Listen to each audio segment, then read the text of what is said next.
3,08,245 square kilometre जो है इतना एरिया है मध्य प्रदेश का, और ये सेकंड लार्जेस्ट स्टेट है। मतलब कि पहला जो है वो राजस्थान है, सेकंड नंबर पे मध्य प्रदेश आ जाएगा अगर हम एरिया के टर्म्स में बोले तो। ठीक है, तो एरिया बिल्कुल याद रखना है इसका।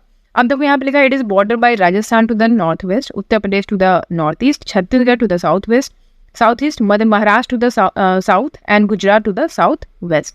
अभी जरा यहाँ पे देखते हैं हम लोग, ये मैप आपको दिख रहा है, ठीक है, ये मैप दिख रहा है।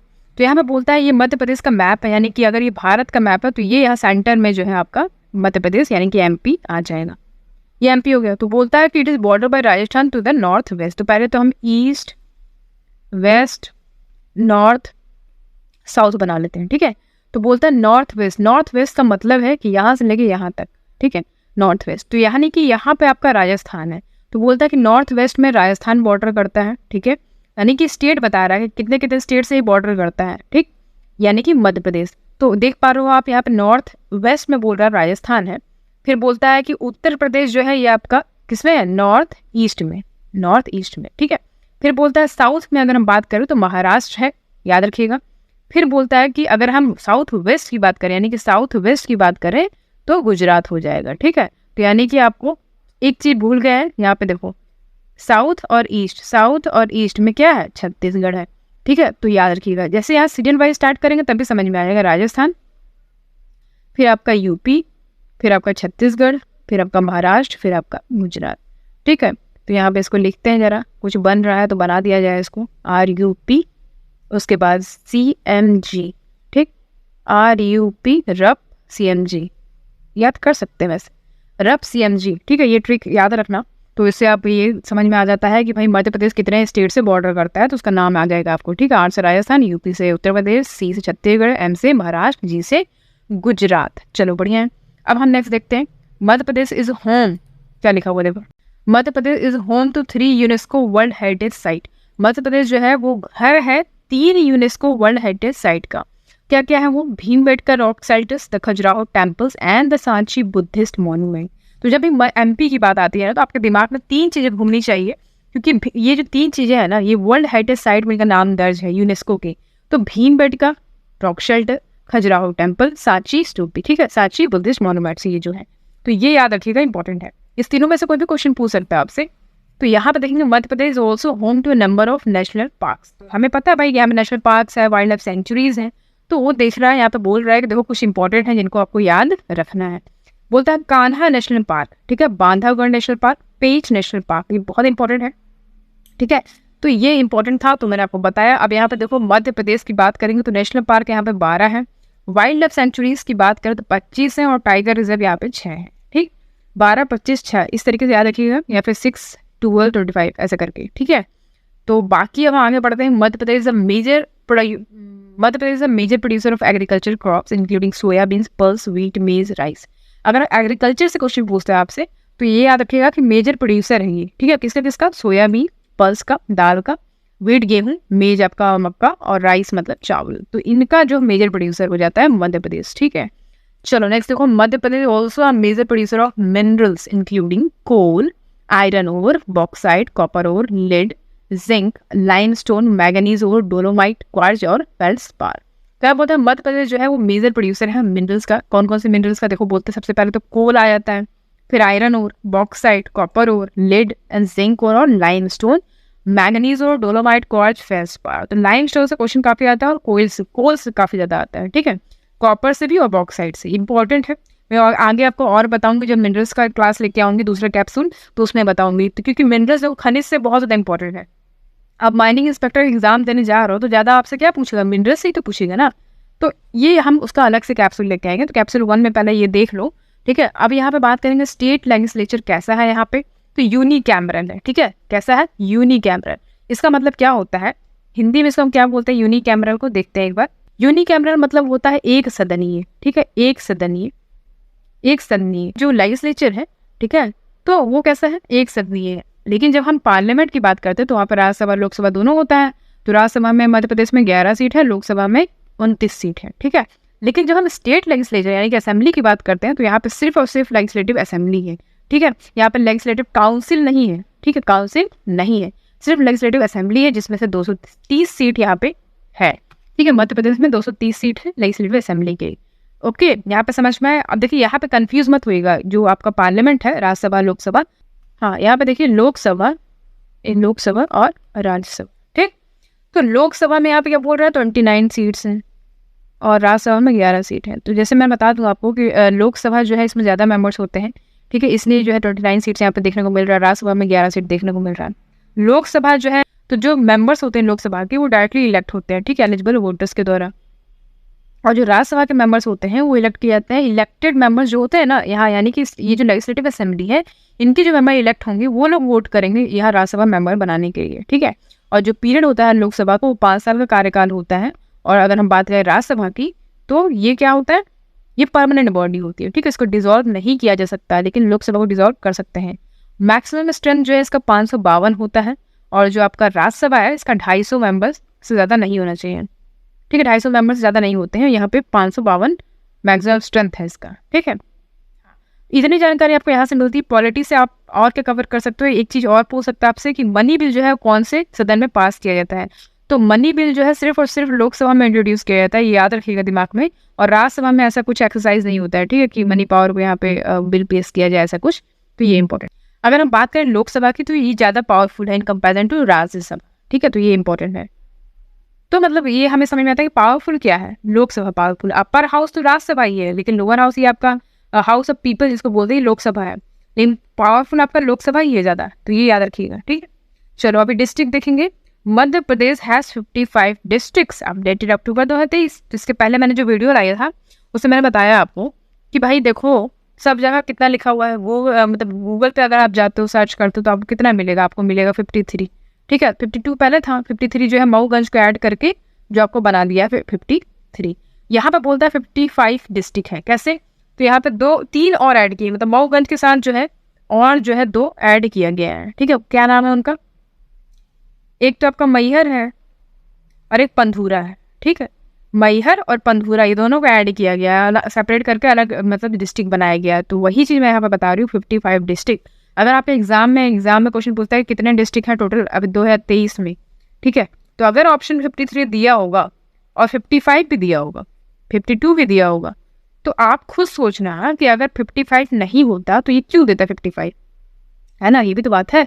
55 डिस्ट्रिक्ट ये जो है आपको टाइम्स ऑफ इंडिया में, मैंने आपको बताया कि टाइम्स ऑफ इंडिया में ये अपडेट किया गया था कि भाई देखो यहाँ पे 55 डिस्ट्रिक्ट है। कोई आपसे पूछता, बकायदा लिखा हुआ था उसमें कि अगर आपसे कोई पूछे 50 कितने डिस्ट्रिक्ट है एमपी में, तो ये मत कहना कि 52 डिस्ट्रिक्ट है, बोलना कि 55 डिस्ट्रिक्ट है। इसका प्रूफ देते हुए आगे वो बताया था कि यहाँ पे अपडेट किया गया है कब कब, तो वो डेट लिखा हुआ था, मैंने आपको वीडियो में बताया था।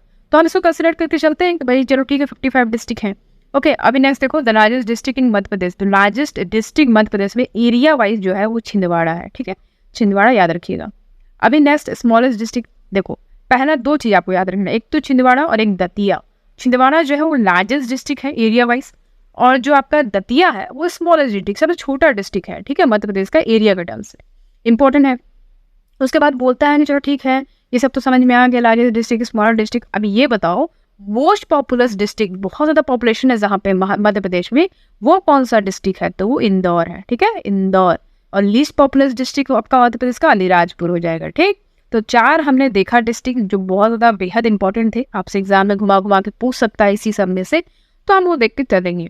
अब हम नेक्स्ट आए थे कल्चर के ऊपर। कल्चर से भी क्वेश्चन आएंगे। देखो Madhya Pradesh also known for its rich cultural heritage. तो रिच कल्चर यानी कि यहाँ पे बहुत ज़्यादा कल्चर हेरिटेज के लिए बहुत ज़्यादा फेमस है मध्य प्रदेश, सबको पता होगा। धरोहर एक तरीके से देखा जाए तो बहुत ज़्यादा यहाँ पे फेमस है ये। और the state is home to variety of tribes including Bhil, Gond and Baigas. तो यहाँ पे देखो मैंने आपको क्या बताया कि यहाँ जो मतलब अगर हम मध्य प्रदेश की बात करें तो यहाँ पे बहुत सारे ट्राइब्स के लोग रहते हैं, इनका घर है पूरा एक तरीके से। जैसे कि भील उसमें सबसे आगे है, गोंड है, फिर बैगास जनजाति जिनको बोलते हैं वो, ठीक है। अब देखो यहाँ पे Madhya Pradesh also home to a number of important Hindus and Jain pilgrimage site. यहाँ बोलते हैं चलो ठीक है ये तो समझ में आ गया, यहाँ पे मंदिर भी बहुत ज़्यादा है। अगर हम बात करें हिंदू की और जैन की तो इनकी मंदिर यहाँ पे ज़्यादा है, जैसे कि आपका उज्जैन हो गया, ओमकारेश्वर हो गया, खजुराहो टेम्पल हो गया, ठीक है। तो ओमकारेश्वर सबको पता है, उज्जैन भी पता है, महाकालेश्वर जो है तो ये यहाँ पे मध्य प्रदेश में है। तो ये आपसे क्वेश्चन पूछ सकता है कि भाई ये देखा बुरे कहाँ पे है मध्य प्रदेश, या आपसे ये पूछ सकते हैं कि मध्य प्रदेश से कौन सा संबंधित है उज्जैन का ओमकारेश्वर, खजुराहो, और आपको कुछ और डिफरेंट टेम्पल का नाम देके पूछ सकता है ना, तो आपको पता हो तो आप कर ले जाओगे, कोई दिक्कत नहीं इसमें। यहाँ the state is also known for folk music and dance, handicraft किसान के लिए बहुत ज़्यादा फेमस है, तो ये थोड़ा सा याद रखिएगा। अब आते हैं ड्रेनेज एंड सॉइल पे। तो ड्रेनेज सॉइल देख लेते हैं। Madhya Pradesh contain the source of some of the most important rivers in Indian peninsula, the Narmada and Tapti. ठीक है, तो मध्य प्रदेश में जो इंपॉर्टेंट जो रिवर है इंडियन पेनिनसुला की, वो कौन सी 2 नदियां हैं, नर्मदा और ताप्ती, जिसको तापी भी बोलते हैं, और महानदी और वैनगंगा। ठीक है, 4 नदियों का नाम याद रखना है आपको, नर्मदा, दूसरा है ताप्ती, तीसरा आपका महानदी और चौथा आपका वैनगंगा। ठीक है, वैनगंगा। ठीक है, तो ये जो आपका नर्मदा और ताप्ती है ना, ये इनको रिफ्ट वैली में बोलते हैं, रिफ्ट वैली में ये फ्लो करती हैं, तो ये इंपॉर्टेंट है। और जो ऐसी 2 नदियां जो डेल्टा नहीं बनाती हैं, तो भी नर्मदा और ताप्ती आपको याद रखना है। ठीक है, महानदी जो है आपका ये महानदी, ये भी इंपॉर्टेंट, इससे भी क्वेश्चन पूछता है। ठीक, चलो नेक्स्ट देखो, वैनगंगा जो है ट्रिब्यूटरी गोदावरी की, गोदावरी याद रखिएगा, इंपॉर्टेंट है। ठीक, गोदावरी को जो है क्या बोलते हैं, वृद्धा गंगा भी बोलते हैं। ठीक है, वृद्धा गंगा याद रखिएगा। नेक्स्ट है Chambal forms the state's northern border with Rajasthan and Uttar Pradesh. Other rivers include tributary of Yamuna and Son itself a tributary of Ganga. तो सिंपल बताया है कि चंबल का जो कहाँ से फॉर्मेशन होता है, कौन से स्टेट से बॉर्डर करता है, ये सब बताया। तो हमें बेसिकली जो पता करना था वो हमने जाना। अभी आगे बढ़ते हैं, सॉइल इन मध्य प्रदेश। मध्य प्रदेश में जो सॉइल है वो 2 मेजर ग्रुप्स में बांटा गया है। एक तो fertile black soil are found in Malwa plateau. तो हमें समझ में आया कि जो ब्लैक सॉइल होता है वो मालवा प्लेटू में पाया जाता है, नर्मदा वैली में पाया जाता है, and the parts of Satpura ranges. तो हमें समझ में आया कि मालवा प्लेटू, नर्मदा वैली और सतपुरा रेंज में आपको ब्लैक सॉइल देखने को मिलेगा, फर्टाइल ब्लैक सॉइल। दूसरा है less fertile red to yellow soil, मतलब कम फर्टाइल होता है, कम उपजाऊ है। यहाँ पे रेड टू येलो सॉइल देखने को कहाँ मिलेगा आपको, are spread over much of the eastern Madhya Pradesh. Madhya Pradesh के ईस्टर्न भाग में जो है आपको ये रेड टू येलो सॉइल देखने को मिलता है। अब हिस्ट्री देख लेते हैं फटाफट। Madhya Pradesh has a long and rich history, सबको पता है भाई, ठीक है। The state was once part of Indus valley civilisation. बोलता है कि देखो स्टेट जो है वो एक समय में जो है इंडस वैली सिविलाइजेशन का पार्ट रहा है। इंडस वैली सिविलाइजेशन का मतलब ये होता है हड़प्पा सिविलाइजेशन। ठीक, हड़प्पा सभ्यता सबको पता होगा, मूवी भी आई थी इसकी, तो ये कह रहा है। ठीक, फिर है मध्य प्रदेश वो also home to a number of powerful empires including Mauryan, Gupta, Mughal empires. क्या बोलता है, देखो ये पूरा घर था एक तरीके से पावरफुल एम्पायर्स का, जिसमें आपका मौर्यन डायनेस्टी, गुप्ता डायनेस्टी, उसके बाद मुगल एम्पायर शासन करे उन्होंने, वो सबका बहुत ही बढ़िया आलिशान, जो एक तरीके से कहें कि बहुत ही ज़्यादा पावरफुल इन लोगों का शासनकाल चला है, तो मध्य प्रदेश में ही थे वो सारे, तो ये इंपॉर्टेंट है। The state played important role in India independence movement. तो इंडियन के इंडिपेंडेंस मूवमेंट में इंडिया का जो इंडिपेंडेंस मूवमेंट था उसमें भी मध्य प्रदेश ने बहुत ही अहम भूमिका निभाई थी, ये भी इंपॉर्टेंट है। Madhya Pradesh the tiger state of India, मैंने आपको बताया ना, टाइगर स्टेट ऑफ इंडिया भी बोला जाता है मध्य प्रदेश को। ठीक, क्योंकि यहाँ पे लार्जेस्ट पॉपुलेशन है टाइगर्स का। ओके, अभी मैं आंकड़ा भी बताती हूँ कितने हैं, पहले आगे देख लेते हैं इसको। About 1/5 of the people in Madhya Pradesh are officially classified as member of scheduled tribe. देखो ये थोड़ा सा यहाँ जबरदस्त है, तो बोलता है 1/5 है ना, मतलब कि मध्य प्रदेश के जितने भी जनता है उसका 1/5 यानी कि एक 5वां भाग जो है वो ऑफिशियली क्लासिफाइड किया गया कि वो कौन है, वो शेड्यूल्ड ट्राइब्स के लोग हैं, मेंबर्स हैं, मतलब शेड्यूल्ड ट्राइब्स के मेंबर्स हैं। समझ में आ रहा है, 1/5 भाग याद रखिएगा। Next, Madhya Pradesh also home to world oldest known rock cut caves, Bhimbetka rock shelter which are over 7 lakh years old. ठीक है, तो यहाँ पे क्या बोल रहा है, वर्ल्ड का जो सबसे पुराना रॉक कट केव्स है जिसको हम भीमबेटका रॉक शेल्टर बोलते हैं, वो 7 लाख साल पुराना है। सोच सकते हो आप, इतना पुराना है, तो जाहिर सी बात है उसको वर्ल्ड हेरिटेज साइट में रखा ही जाएगा। तो ये हो गया। उसके बाद some of the most remarkable ancient artwork of Madhya Pradesh. तो मध्य प्रदेश का बहुत ही प्राचीन आर्ट वर्क किया गया है, वो उस केव्स में पाया गया है। तो कौन सा केव्स है, वो बाघ केव्स। ठीक है, कहाँ पे है, near the western town of Mau district है, वहाँ पे वेस्टर्न टाउन में आपको बाघ केव्स देखने को मिलेगा। और around with painting on Buddhist topic that date रफली टू 5th century CE। तो उसमें आपको बुद्धिस्ट के कुछ टॉपिक्स, कुछ पेंटिंग्स वहाँ पे देखने को मिलेंगे बुद्धिस्ट से रिलेटेड। बहुत ही ज़बरदस्त तरीके का बनाया गया है वो जो आर्ट वर्क किया गया है उसमें। तो मुझे लगता है कुछ 5th century BC के समय का है वो बना हुआ है, तो ये इंपॉर्टेंट है, ये भी याद रखिएगा। बाघ टिप्स पूछ सकता है आपको कहाँ पे है, तो वेस्टर्न टाउन है माऊ का। ठीक है, stemming from above the same period 4th to 7th century are the Udayagiri caves. तो उदयगिरी केव्स जो है ये 4th और 7th century के समय का है। तो Brahmanical and Jain monasteries near the Vidisha. तो ये जो है ये एक ब्राह्मण और जैन मोनेस्ट्रीज एक तरीके से बनाया गया है इनका, है ना, ये विदिशा के पास में है Udayagiri caves. which exhibit a artwork and rock cut architecture similar to those of well-known Udayagiri caves in the neighbouring state of Orissa. मतलब उड़ीसा के पास में ये उदयगिरी केव्स, ये याद रखिएगा, ठीक है। इसमें भी बहुत ज़बरदस्त तरीके का आर्टवर्क एग्जिबिट लगाया गया है और रॉक कट आर्किटेक्चर देखने को मिलेंगे आपको वहाँ पे, ठीक है। तो ये इंपॉर्टेंट था। अभी आगे बढ़ते हैं। Madhya Pradesh is the birthplace of great Indian philosopher. तो आपसे ये भी पूछ सकता है कि आदि शंकराचार्य का कनेक्शन किससे है, मतलब किस स्टेट से है।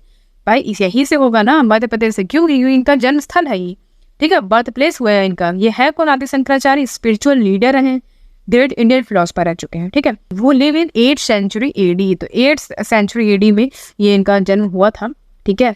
और ये ग्रेट इंडियन फिलोसफर थे, स्पिरिचुअल लीडर थे, सबको पता है। फिर next, Madhya Pradesh was the home of world famous Khajuraho temple which were build in 10th to 11th century AD and are known for erotic sculpture. तो खजुराहो टेम्पल में भी बहुत जबरदस्त तरीके का स्कल्पचर्स वहाँ पे बनाए गए हैं, है ना। ये बात है कुछ 10th और 11th century का। तो ये आपसे पूछ सकता है। टेम्पल्स तो मैंने आपको बता दिए हैं, बस आपको नाम याद रखना है कि कहाँ पे है ये। Next, Madhya Pradesh is a popular tourist destination. Tourist destination के लिए ऑब्वियसली बहुत ज़्यादा फेमस है मध्य प्रदेश, और बहुत ज़्यादा अट्रैक्शन जो है वो क्या क्या है। कान्हा नेशनल पार्क, सबको पता है, Kanha national park, Bandhavgarh national park, Pachmarhi hill station, the Sanchi Buddhist stupa, ठीक है।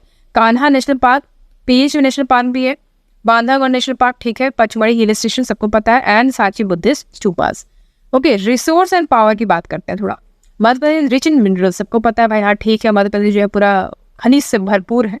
Though this resources have yet to be fully exploited, there are large reserve of coal. तो कोयला का जो बहुत ज़्यादा रिजर्व है यहाँ पे। इंपॉर्टेंट डिपोजिट्स आयरन ओर के हैं, मैंगनीज ओर के हैं, bauxite, limestone, dolomite, copper, fire clay, kaolin, china clay जिसको बोलते हैं, यहाँ पे बहुत ज़्यादा इसका लार्जेस्ट रिजर्व है, ठीक है। अब जब पन्ना की बात हुई है तो एक चीज़ आपके दिमाग में आना चाहिए, डायमंड। तो डायमंड रिजर्व यहाँ पे इसको कहा जाता है, पन्ना को, ठीक है, नॉर्थ ईस्ट में है, तो इसको याद रखिएगा। डायमंड से हमेशा क्वेश्चन आता है, मतलब कि आपसे ये पूछ सकते हैं कौन सा स्टेट जो है पूरे भारत में डायमंड माइनिंग के लिए फेमस है, तो आप मध्य प्रदेश लगाओगे। लेकिन अगर आपसे ये पूछता है कि कौन सा डिस्ट्रिक्ट जो है जाना जाता है डायमंड माइनिंग के लिए, तो पन्ना डिस्ट्रिक्ट लगाओगे आप, ठीक है। इंपॉर्टेंट है ये, याद रखिएगा। अभी आप नेक्स्ट देखो, the state is well endowed with hydroelectric power potential and a number of hydroelectric projects have been developed jointly with neighboring states. Madhya Pradesh also draw a portion of its power from several thermal stations located within the state. Most of these thermal plants are coal-fired. तो बस जानने के लिए था ये, बाकी current updates हो जाते हैं थोड़ा इससे, कि Madhya Pradesh one of the fastest growing state in India, ठीक है, बहुत आगे से बढ़ोतरी कर रहा है, ठीक है, ठीक है। The state government is investing heavily in infrastructure and development. तो स्टेट गवर्नमेंट जो है इंफ्रास्ट्रक्चर पर ज़्यादा खर्चा कर रही है, डेवलपमेंट पर भी खर्चा कर रही है। ऑब्वियसली करना ही चाहिए, यहाँ बताने के लिए क्या है इसमें। अब देखो, Madhya Pradesh also popular tourist destination. Madhya Pradesh the tiger state of India with 785 tigers in 2023। याद रखिएगा 785 हमें आंकड़ा मिल गया, 2023 में जो है 785 टाइगर्स हैं, ठीक है। Indore Madhya Pradesh has been ranked as the cleanest city in India for the 6th time in a row. लगातार 6वीं बार जो है इंदौर का नाम फिर से आया है, क्लीनेस्ट सिटी है पूरे भारत का, ठीक है। तो ये याद रखिएगा, इंदौर कहाँ है? मध्य प्रदेश में है। तो इतना इंपॉर्टेंट याद रखिएगा, ये क्वेश्चन पूछ सकते हैं। Next time, Madhya Pradesh has launch the Gramodaya mission to develop rural areas. अब एक मिशन चलाया है इन्होंने, एमपी गवर्नमेंट ने, ग्रामोदय मिशन, ठीक है। ये क्या है भाई? ग्रामोदय मिशन, ये भी इंपॉर्टेंट है, हाईलाइट कर लो उसको। ग्रामोदय मिशन जो है आपका, इस मिशन के अंतर्गत क्या होगा, जो गांव है, ठीक है, every village will have concrete roads, gram panchayat buildings, Mukti Dham and sport ground. सोच पा रहे हो आप कि मतलब हर गांव में एक कॉन्क्रीट रोड होगा, ठीक है, बढ़िया पक्की रोड होगी, ग्राम पंचायत हो, बिल्डिंग होगा वहाँ पे, मुक्ति धाम होगा और स्पोर्ट ग्राउंड्स बनाए जाएंगे, ठीक है। तो ग्रामोदय मिशन के अंतर्गत तो अभी ये सक्सेसफुल हो जाए तब बहुत अच्छी बात है, फिर होना ही अच्छा चीज़ हो रहा है, अच्छा डेवलपमेंट है, बस हो जाए। नहीं कि नाम कर दिए हैं और वहाँ पे जाकर देख रहे हैं तो एक बिल्डिंग है, वहाँ पे गाय घुस गए हैं, कुत्ते बिल्ली नाच रहे हैं, तो ये चीज़ें होती है वहाँ पे, ठीक है। वही बात है कि हमने इतना टॉयलेट बनवा दिया, हमने इतना कर दिया और टॉयलेट में पानी नहीं आ रहा है, बंद पड़ा है, लॉक लगा हुआ है, ऐसा करके। The government of Madhya Pradesh has created the Raja Sangram Shah Award for work in the field of tribal arts and culture. तो देखो ये एक अवार्ड से इंपॉर्टेंट क्वेश्चन पूछ सकता है कि गवर्नमेंट ऑफ मध्य प्रदेश ने कौन सा अवार्ड क्रिएट किया है ताकि जो ट्राइबल आर्ट्स और कल्चर है उनको प्रमोट कर सके, ठीक है, इस फील्ड में उनको दिया जाएगा। तो राजा संग्राम शाह अवार्ड याद रखिएगा। नेक्स्ट आपका in 2023 Madhya Pradesh chief minister Shivraj Singh Chouhan unveiled 108 foot statue of Adi Shankaracharya इन ओमकारेश्वर, ठीक है। तो 2023 में क्या हुआ, मध्य प्रदेश के चीफ मिनिस्टर शिवराज सिंह चौहान जी ने 108 फुट स्टैचू जो है आदि शंकराचार्य का, कहाँ पे इसको अनवील करा है? देखो बढ़िया क्वेश्चन है। आपको ये तो पता होगा कि भाई हाँ अनवील करा है इनका स्टैचू, ठीक है, 108 फुट का है, लेकिन कहाँ पे करा है अगर यही भूल गए तो इम्पोर्टेंट है ओमकारेश्वर, ठीक है, ओमकारेश्वर, ठीक है, ओमकारेश्वर में। तो ओमकारेश्वर जो है क्या है, एक हिंदू टेम्पल है लॉर्ड शिवा का, सबको पता हो। कहाँ पे लोकेटेड है, मंधाता में, मंधाता खांडवा सिटी जो पास में है, खांडवा डिस्ट्रिक्ट में बेसिकली ये आएगा, तो इसको थोड़ा सा याद रखिएगा, ठीक है। 12 ज्योतिर्लिंग जो है शिवा का, लॉर्ड शिवा का 12 ज्योतिर्लिंग, उनमें से एक है, इंपॉर्टेंट है। अच्छा नेक्स्ट देखो, नेक्स्ट है आपका Indore Madhya Pradesh has been rank best smart city. तो क्लीन सिटी तो मिला ही टैग, बाकी बेस्ट स्मार्ट सिटी का भी टैग मिला इंदौर को, ठीक है। कब मिला, नेशनल स्मार्ट सिटी कॉन्क्लेव 2023 जो हुआ है उसमें, ठीक है, उसमें रैंक करा। तो बहुत ही मस्त क्वेश्चन है करंट अफेयर्स से रिलेटेड। इसके अलावा भी मैं और लेके आऊँगी आपको, बाकी इतना देखो। और एक रेंजेस देख लेते हैं लास्ट में हम, इंपॉर्टेंट है, रेंजेस से भी क्वेश्चन आते हैं कि जो एलिवेशन है मध्य प्रदेश का वो कितना है। रेंज बोल रहा है कि 300 से लेके 3900 फीट, इतना इसका एलिवेशन है मध्य प्रदेश, समझ रहे हो, इतना ऊंचाई है। In the northern part of the state, the land rises generally from south to north, while in the south part it increases in elevation toward west. तो बता रहा है कि पूरा इसका जो, अगर हम बात करें, जैसे मान लो ये मध्य प्रदेश है ऐसे करके, तो एलिवेशन बोल रहा है कितना है, बोलता है northern part of the state, क्या बोल रहा है, in the northern part of the state the land rises generally from south to north, ठीक है। तो बोल रहा है कि साउथ से नॉर्थ की तरफ गया है एलिवेशन इनका। और फिर बोलता है सदर्न पार्ट की अगर हम बात करें तो ये कहाँ से गया, एलिवेट किया है वेस्ट से एलिवेशन करा है। तो ये बोल रहा है कि इनका जो पूरा ओवरऑल अगर हम बोले रेंजेस की बात करें तो 300 से 3900 फीट इतना रेंज इसका दिया हुआ है। फिर लिखा है important range of hills are Vindhya range. Important range बोल रहा है कि हिल्स का अगर हम बताया तो विंध्या रेंज है, कहाँ पे है, वेस्ट में है, ठीक है, ईस्ट वेस्ट नॉर्थ साउथ, ठीक, ये एमपी है। बोलता है वेस्ट की बात करें तो यहाँ पे क्या है, विंध्या रेंज लिख दे रही हूँ, Vindhya range, and it's northern branch the Kaimur hills. तो नॉर्दर्न में क्या है आपका, कैमूर है, ठीक है। इसको आप एक रफ पे लिख लेना था, वो इजी रहेगा। Both of which reach elevation of 1500 feet and Satpura Mahadev Maikal range in the south. अभी देखो साउथ में क्या क्या है आपका, लिख लो यहाँ पे, महादेव, सतपुरा और मैकाल, ठीक है, मैकाल, ये है साउथ, ठीक है, which have elevation is more than 3000 feet. समझ पा रहे हो, 3000 फीट बोल रहा है ये, यानी कि इनका जो रेंजेस जाता है, ठीक है, इन कंपेरिजन टू अदर्स हिल। चलो ये समझ में आ गया।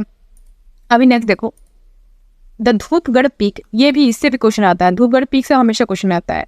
धूपगढ़ पीक कहाँ पे है, पचमढ़ी के पास में, ठीक है। इसका फीट दिया है 4429 फीट, मीटर में भी दिया है 1350 मीटर। तो ज़्यादातर तो मीटर में ही क्वेश्चन पूछता है। धूपगढ़ पीक जो है इसका ऊंचाई 1350 मीटर है। Near Pachmarhi is south central Madhya Pradesh, it is the state highest point. तो स्टेट का हाईएस्ट पीक पूछ सकता है आपसे, तो क्या है, धूपगढ़ पीक है, okay. North west of Vindhya range is the Malwa plateau. तो नॉर्थ वेस्ट बोल रहा है, विंध्या रेंज का क्या है, मालवा प्लेट्यू है। तो यहाँ पे भी दिया हुआ कि मालवा प्लेट्यू कितना, रेंज कितना है उसका, ओके। बस तो इतना आपको जानकारी देना था, बाकी जो है हम इस तरीके से और लेके आएंगे, एमसीक्यू भी सॉल्व करेंगे। तो फिलहाल इतना आपको बेसिक समझना ज़रूरी था, और एमपी से हम और क्या समझ सकते हैं और क्या छूट गया वो सब मैं उसमें कवर कर दूंगी, ठीक है। बाकी ये देखो और इसका नोट बना सकते हो आप, ओके, बाद में रिवीजन करने के लिए। और जल्दी जल्दी बैच को ज्वाइन करिए, क्लास चल रही है, ठीक है, देरी नहीं करना है और अपना प्रिपरेशन को बूस्ट करना है, बहुत ही अच्छा। और उसमें बहुत सारी चीज़ें आपको मिलेंगी, लाइक आपका जो टेस्ट होगा बीच बीच में वो भी, उसके बाद फिर लेक्चर होंगे आपको, वहाँ पे रिकॉर्डेड क्लासेस मिलेंगी, लाइव क्लासेस मिलेंगी। अगर डाउट कुछ है तो उसको सॉर्ट आउट किया जाएगा, ओके। तो आज का सेशन यहीं पे कंप्लीट करते हैं। जल्दी जल्दी फटाफट जो है वीडियो के बाद ऐप को डाउनलोड करिए हमारे करियर इन एक्शन को, वहाँ पे जाके जो है आप फटाफट ज्वाइन करिए कोर्स को और वहाँ पे अपनी तैयारी स्टार्ट करिए। तो चलो फिर आज के लिए इतना ही रखते हैं, मिलते हैं आपसे अगले कैप्सूल में। Thank you so much for watching, see you in the next class.